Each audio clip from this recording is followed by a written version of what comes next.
रमेश को उस घर से कुछ अजीब सी भयानक आवाज़ें सुनाई देता था, लेकिन वो अपने घर से निकल के कभी भी बाहर जाकर नहीं देखता था, क्योंकि भूत प्रेत पर विश्वास था उसे। लेकिन एक रात रमेश के पापा ने वो भयानक नज़ारा देख ही लिया। ऐसा भूतिया नज़ारा देखने के बाद कोई भी इंसान पागल भी हो सकता है।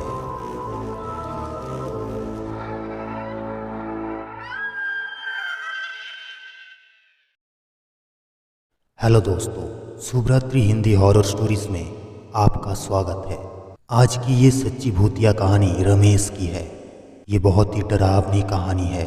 मेरी तरफ से आपसे एक अनुरोध है कि कृपया इस कहानी को आप रात में ना सुने।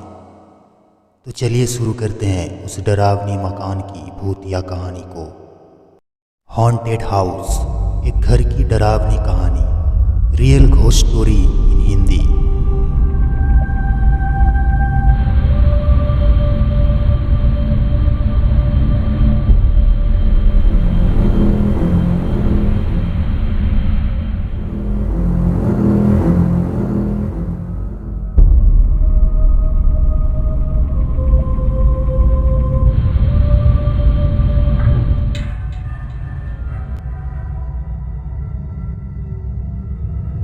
ये बहुत ही डरावनी कहानी है।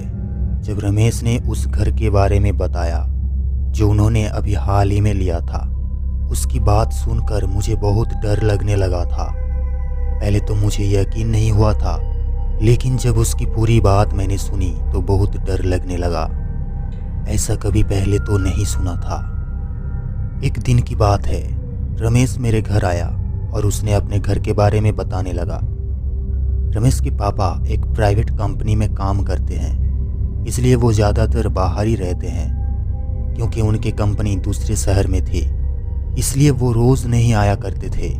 रमेश और उसका भाई ही उस घर में रहते थे। रमेश अभी भी पढ़ रहा था।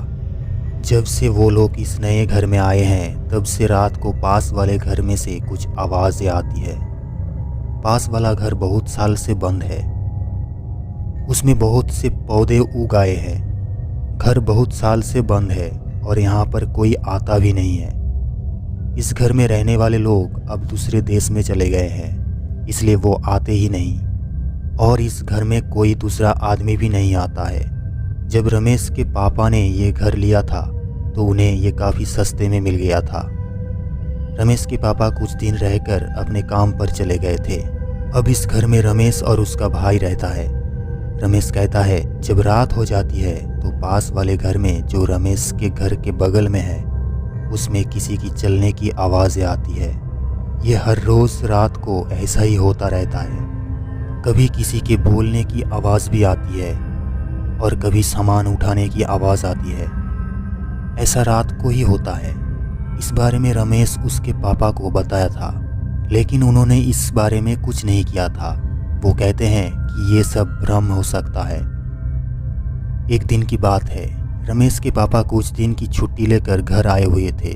जब वो रात में सो रहे थे तब उन्हें बगल वाली घर से कुछ आवाज़ सुनाई दी।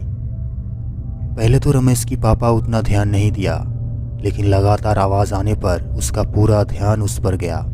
उनको ऐसा लगा कि उस घर की बाहरी सीढ़ी पर कोई चल रहा है। तभी उसने अपने घर से बाहर निकला और जो नज़ारा देखा वो देखकर अचंभित रह गया। उसने देखा बिना कपड़े पहने एक आदमी उस घर की बाहरी सीढ़ी पर बार बार ऊपर नीचे जा रहा है, वो भी उल्टा होकर, जैसे मानो वो चारों पैरों पर चल रहा हो। ऐसा डरावनी नज़ारा देखते ही उसने अपने घर के अंदर चला आता है।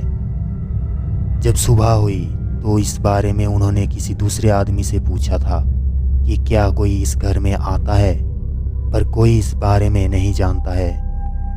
कुछ समझ नहीं आ रहा था। बहुत ही मुश्किल से ये घर मिला था। रमेश ने भी ये बताया था कि पास वाले घर से आवाज़ आती है। इस बात पर अब उन्हें यकीन था, लेकिन कुछ नहीं किया जा सकता था। वो लोग आज भी उस घर में रहते हैं, जिसमें उन्हें आज भी डर लगता है। वो इस बात को जानते हैं कि घर उन्हें नहीं मिलने वाला है, इसलिए वो उस घर में रहने पर मजबूर है। मगर वो कुछ नहीं कर सकते हैं। जिस घर में डर लगता है उसमें रहना आसान नहीं है। मगर वो कुछ नहीं कर सकते हैं, ये बात वो जानते हैं। तो दोस्तों, आज की ये सच्ची भूत की कहानी आपको कैसी लगी नीचे कमेंट करके बताएं। अगर कहानी अच्छी लगी तो वीडियो को लाइक और चैनल को सब्सक्राइब ज़रूर करें। मिलते हैं ऐसे ही और एक रियल हॉरर स्टोरी लेके।